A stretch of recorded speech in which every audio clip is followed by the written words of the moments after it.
আজি গুৰুত্বপূৰ্ণ আমাৰ ইচি মিটিং আছিল, কেবিনেট বৈঠক আছিল। ইয়াত আমি কেইবাটাও বিষয়ত আলোচনা কৰিছোঁ।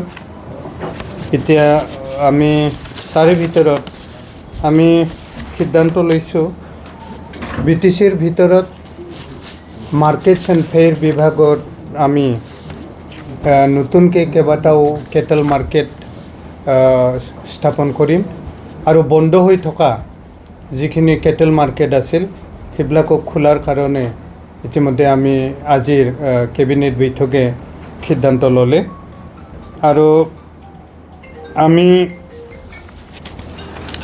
ইয়াৰ ভিতৰতে আমাৰ যিখিনি লেণ্ড আৰু লেণ্ড ৰেভিনিউ ৰিলেটেড যিবিলাক কিবা আছিল বিষয় আছিল মাটি সম্পৰ্কত আমি মাটি আমাৰ যিটো লেণ্ডলেছ মানুহ পট্টা দিয়াৰ কাৰণে যিবিলাক কথা আমি যোৱা নিৰ্বাচনৰ আগত কোৱা হৈছিল, কমিট কৰা হৈছিল, তাৰ ওপৰত বিতংভাৱে আমি আলোচনা কৰিছোঁ আৰু যিটো মানে বৰ্তমান গভৰ্ণমেণ্টৰ গাইডলাইন আছে 6+1 7 বিঘাকৈ ৰুৰেল এৰিয়াত মাটি পট্টা দিব পাৰে আৰু টাউনত হ'লে 1 কঠা 5 লাইছা মোটামুটি 1.5 কঠা মাটি দিব পাৰে যদি লেণ্ডলেছ মানুহ হয়।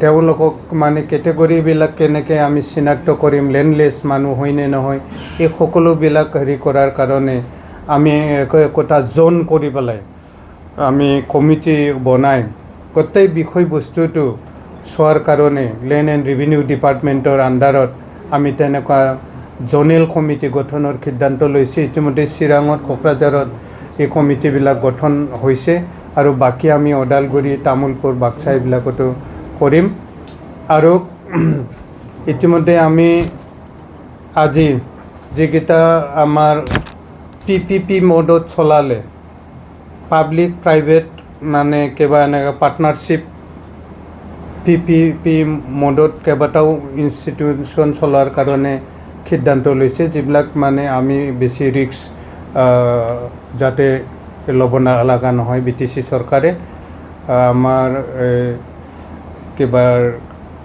আদাবাৰীৰ যিটো আমাৰ মিল আছে চেণ্ট্ৰেল চিল্ক বৰ্ডৰ ফাণ্ডিঙত সেইবিলাক আৰু কেইবাটাও তেনেকুৱা সিদ্ধান্ত লোৱা হৈছে আৰু যিটো আমাৰ IT পাৰ্ক ইতিমধ্যে বিবেকানন্দ কেন্দ্ৰ আমি হেৰি কৰিছোঁ, লিজত দিছোঁ। তেওঁলোকে আৰু এটা মানে ইয়াত ডিজিটেল কিবা অনলাইন এক্সাম চেণ্টাৰ এটা বনোৱাৰ কাৰণে আবেদন ৰাখিছে।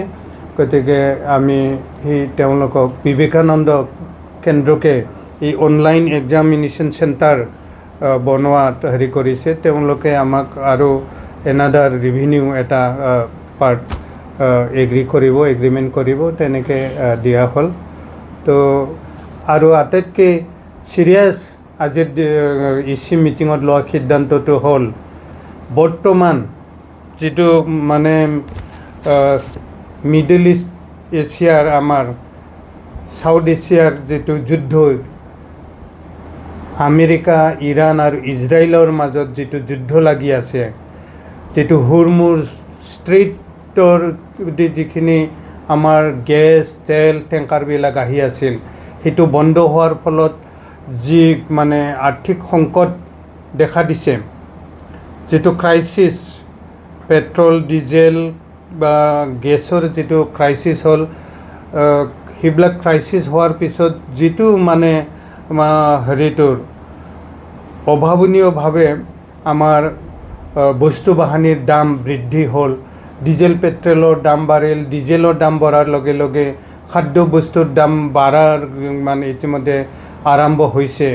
এটা মানে ইকনমিক ক্ৰাইচিছ এটা আমাৰ দেশতো আৰম্ভ হৈছে। তাৰ প্ৰতি লক্ষ্য ৰাখি আমাৰ BTC চৰকাৰে আজিৰ কেবিনেট বৈঠক ইচি মিটিঙত সিদ্ধান্ত লোৱা হ'ল যে অহা 6 মাহত আমাৰ EM MCLA সকলৰ দৰমহা 30% আমি কমাই লোৱা যাব। আজি সিদ্ধান্ত হৈ গ'ল মানে গোটেই যিটো ক্ৰাইচিছটোৰ প্ৰতি লক্ষ্য ৰাখি আগন্তুক 6 মাহত BTCৰ সকলো EMMCLসকলে মানে নিজৰ দৰমহাত 30% কমাই লোৱাৰ সিদ্ধান্ত ইতিমধ্যে আমি আজি EC মিটিঙত পাছ কৰিছোঁ।